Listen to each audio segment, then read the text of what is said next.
Change a couple of plays, and the 2026 NBA Finals play out completely different. Wemby and the crew could have been the youngest team to win the championship, but instead, New York gets to have a wholesome moment with the entire storyline around Jalen Brunson. What's worse? People online are acting like this performance was the ultimate failure, and the Spurs are now doomed.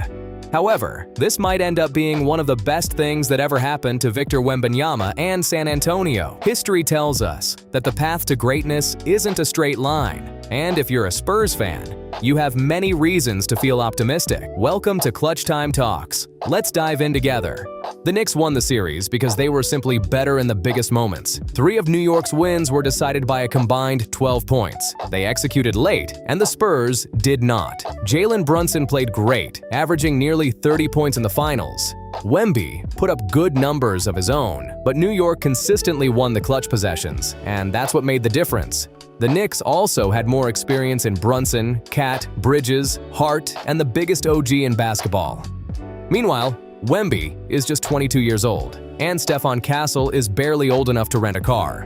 Dylan Harper played in the finals before most rookies even learn NBA defensive rotations. Instead of looking at this year as a failure, it should be a huge lesson. The Spurs reached the finals years ahead of schedule. They haven't been in the playoffs since 2019, and now they're winning the West in Wemby's 3rd year. This should scare the rest of the NBA, okay? Victor Wembanyama has never experienced getting eliminated in the playoffs before, let alone losing in the finals. His reaction to SGA's MVP has already become iconic, bringing back that old-school rival mentality fans just love to see. After the USA won the Olympics in 2024, he was also emotional as Curry took away their chance for taking the gold medal home. He's probably sick of finishing second. What does that mean for the next season? Wemby's revenge tour. History tells us the same thing. Just remember LeBron after the 2011 finals. The Mavs embarrassed him, and people questioned whether he could ever become the player everyone expected. The next season, he came back as a much better version of himself, and that Game 6 against the Celtics is still talked about when discussing the greatest playoff performances. So, could Wemby follow the same path? Absolutely. The blueprint is here, since the finals exposed areas where he must improve. Late-game decision-making, physicality, shot selection, and perhaps the biggest one, efficiency. During stretches of the playoffs, Wemby settled for too many jumpers. He's a capable three-point shooter, but he's also 7'4" with elite touch around the basket. When he attacks the paint, defenses have no options but to react. But when he lives on the perimeter, they have much more breathing room. Next season, he shouldn't shoot as many threes, but focus on getting to the rim more. He could be the most dominant force in the paint, and if he puts in the work with Tim Duncan in the summer, we might actually get the demigod of basketball. However, that doesn't change the fact the Spurs are in the West, which means nothing will be handed to San Antonio. Their conference remains a war zone, with OKC still being a powerhouse, the Wolves who are always dangerous, and Denver lurking in the background.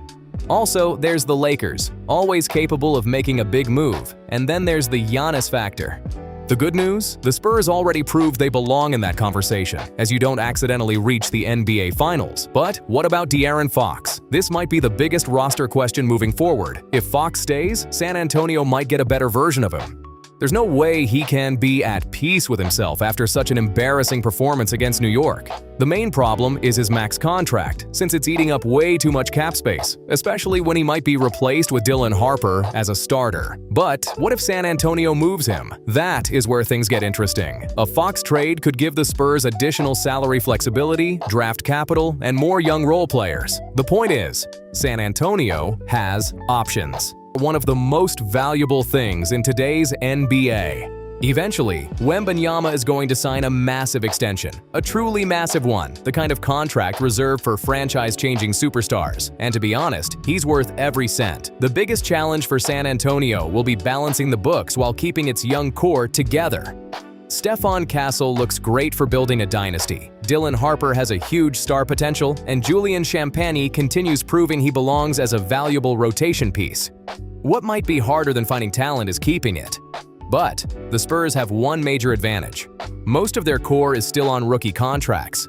The front office has time to plan and make smart decisions instead of desperate ones. San Antonio doesn't need to rush, and that is the key. Too many teams panic after a finals loss, but the Spurs shouldn't. They already have the hardest thing to find in basketball: a genuine franchise superstar. Everything else becomes easier when that player is on your roster, so the organization can target veterans who fit around Wembanyama to add shooting, defense, and more playoff experience. The foundation is already built. Now it's just about adding the right pieces, which begs the question, how many titles can Wemby win? There's almost zero chance he ends his career without a title. Maybe he wins 1, 3, 5, or even more. Nobody can know, but these numbers don't sound crazy when you remember who we're talking about. Wembanyama is already one of the league's best defenders, and already an all-NBA player. He's already taken a team to the finals at only 22 years old, while most superstars haven't even entered their prime at that age. The next decade belongs to him, so the question isn't whether he'll compete for championships.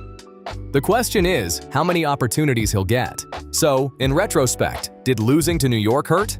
Absolutely. Was it the worst thing that could have happened to the Spurs? Not even close. Sometimes the final step toward greatness starts with disappointment. Victor Wembanyama is still younger than many players entering their prime. So, while Knicks fans celebrate today, the future is bright in San Antonio. The Spurs will be fine, because knowing Wemby, he's just getting started.